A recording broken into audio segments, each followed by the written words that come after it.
তো বন্ধুরা, এখন ২০২৪ সাল আসতে চলেছে বা বলা যায় এসে গেছে। আর ২০২৪ সালে পেট্রোল এবং ডিজেলের দাম কমতে চলেছে। আর এমনটা আমি এই জন্য বলছি কারণ ক্রুড অয়েল অর্থাৎ কাঁচা তেলের দামেতে ক্রমাগতই কমতি লক্ষ্য করা যাচ্ছে। অন্তরাষ্ট্রীয় মার্কেটে কাঁচা তেলের দাম কমে যাওয়ার প্রভাব ভারতীয় অয়েল মার্কেটেতেও দেখতে পাওয়া যাবে। এমনকি পেট্রোল এবং ডিজেলের ওপর চাপানো এক্সাইজ ডিউটি ৬ থেকে ৮ টাকা পর্যন্ত কমে গেছে। এই কারণে ইন্ডিয়ান অয়েল মার্কেটে অনেক বেশি কমতি লক্ষ্য করা যাবে। সম্পূর্ণ আপডেট আসলে কি তা এই ভিডিওতে জেনে নেওয়া যাক। আর প্রায় ১.৫ বছর পর আবারও পেট্রোল ডিজেলের দাম কমতে চলেছে। এই কারণের জন্য ভিডিওটিকে লাইক অবশ্যই করবেন। এরকম নলেজেবল ভিডিও পাওয়ার জন্য চ্যানেলটিকে সাবস্ক্রাইব অবশ্যই করবেন। মেন খবর হলো ক্রুড অয়েলের দাম ক্রমাগতই কমতে কমতে $৮০ প্রতি ব্যারেলের নিচে অর্থাৎ ৭৯.০৭ পৌঁছে গেছে।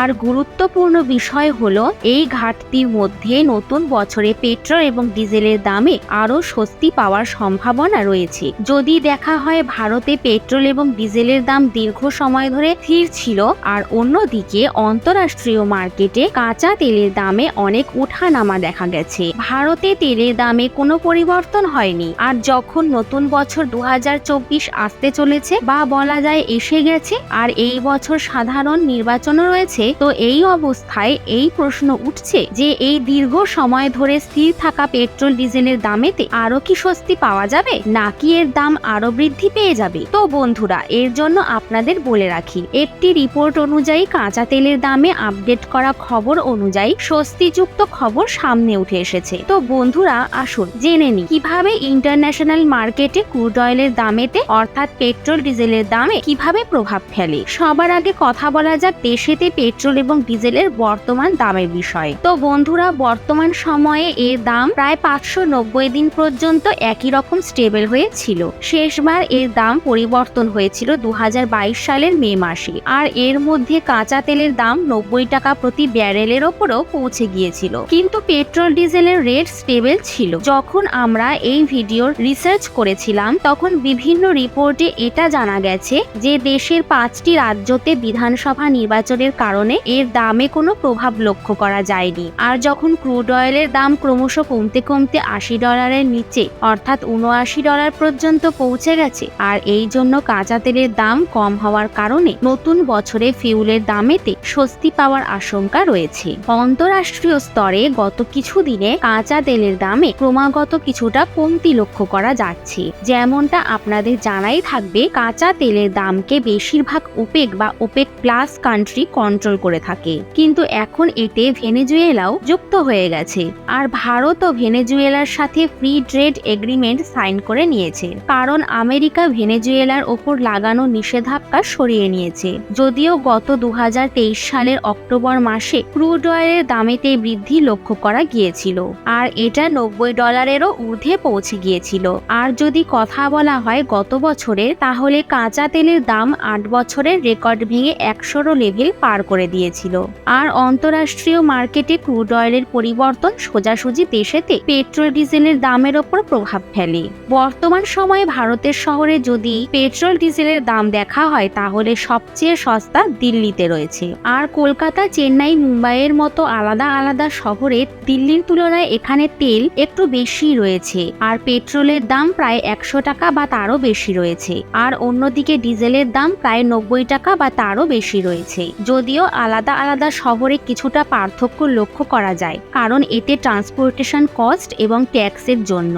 কিন্তু এখন পেট্রোল ডিজেলের দাম আগের তুলনায় অনেক কম হবে।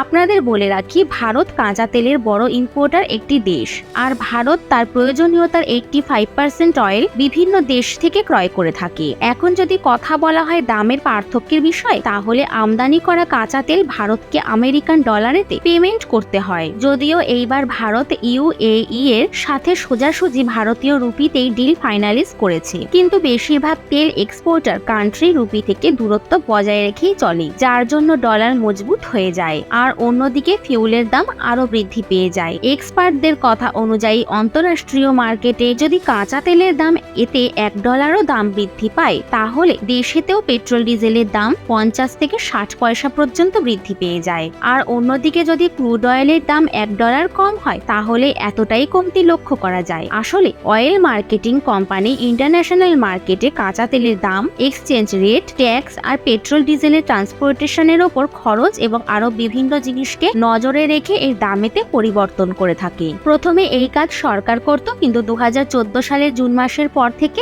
এই কাজ অয়েল কোম্পানিগুলিকে দেওয়া হয়েছে। যদি ক্রুড অয়েলের ঘাটতি ক্রমশ জারি থাকে তাহলে দেশেতে নতুন বছরে পেট্রোল ডিজেল আরো সস্তা হয়ে যাবে। এমনকি রাশিয়া ইউক্রেন যুদ্ধ শুরু হবার আগে ভারত রাশিয়ান কাঁচা তেলের সবচেয়ে বড় আমদানিকারক দেশ হয়ে গিয়েছিল, আর রাশিয়াও ভারতকে কম দামে তেল এক্সপোর্ট করে। এর মধ্যে রাশিয়া ভারতীয় কোম্পানিগুলিকে আরো একটি অফার করেছে। ইউক্রেনের সাথে যুদ্ধের কারণে ভারতকে সস্তায় তেল রাশিয়া তো বিক্রি করছিলই, তারপরও একটি বড় অফার ভারতকে রাশিয়ার পক্ষ থেকে দেওয়া হয়েছে। আসলে রাশিয়াতে দীর্ঘ সময় ধরে ইউক্রেনের সাথে যুদ্ধের কারণে বিভিন্ন আমেরিকা এবং ইউরোপিয়ান কোম্পানিগুলি রাশিয়াতে নিজেদের কারখানাগুলোকে বন্ধ করে দিয়েছে। এই অবস্থায় রাশিয়া চায় আমেরিকান কোম্পানিগুলি ছেড়ে যাওয়া কাজকে ভারতীয় কোম্পানি টেক ওভার করুক। দ্য হিন্দুজের একটি রিপোর্ট অনুযায়ী রাশিয়া আমেরিকান এবং ইউরোপিয়ান কোম্পানি দ্বারা ছেড়ে যাওয়া কারখানাগুলিকে ভারতীয় কোম্পানিকে দিতে উৎসুক রয়েছে। রাশিয়া চায় ভারতীয় corporate company Saint Petersburg's international economic forum তার জায়গা নিয়ে নিজেদেরকে সবচেয়ে দ্রুত অর্থ ব্যবস্থাতে নিয়ে যাক। আসলে রাশিয়া এবং ইউক্রেনের মধ্যে হওয়া যুদ্ধের কারণে আমেরিকা সহ বিভিন্ন পশ্চিমী দেশ ইউক্রেনের সমর্থন করেছিল। রাশিয়ান অর্থ ব্যবস্থাকে দুর্বল করার জন্য বিভিন্ন পশ্চিমী দেশ রাশিয়ার ওপর আর্থিক নিষেধাজ্ঞা জারি করেছিল, যার মধ্যে আমেরিকাও যুক্ত রয়েছে। বাকি যেইভাবে ভারত রাশিয়ার থেকে কাঁচা তেল ডিসকাউন্টে পেয়েছে, আরো বিভিন্ন দেশের থেকেও সস্তা দামে কাঁচা তেল কিনছে। এর থেকে আপনার কি মনে হয়, পেট্রোল এবং ডিজেলের দাম কম হবে? হ্যাঁ অথবা না? নিজেদের মতামত কমেন্টে অবশ্যই জানাবেন।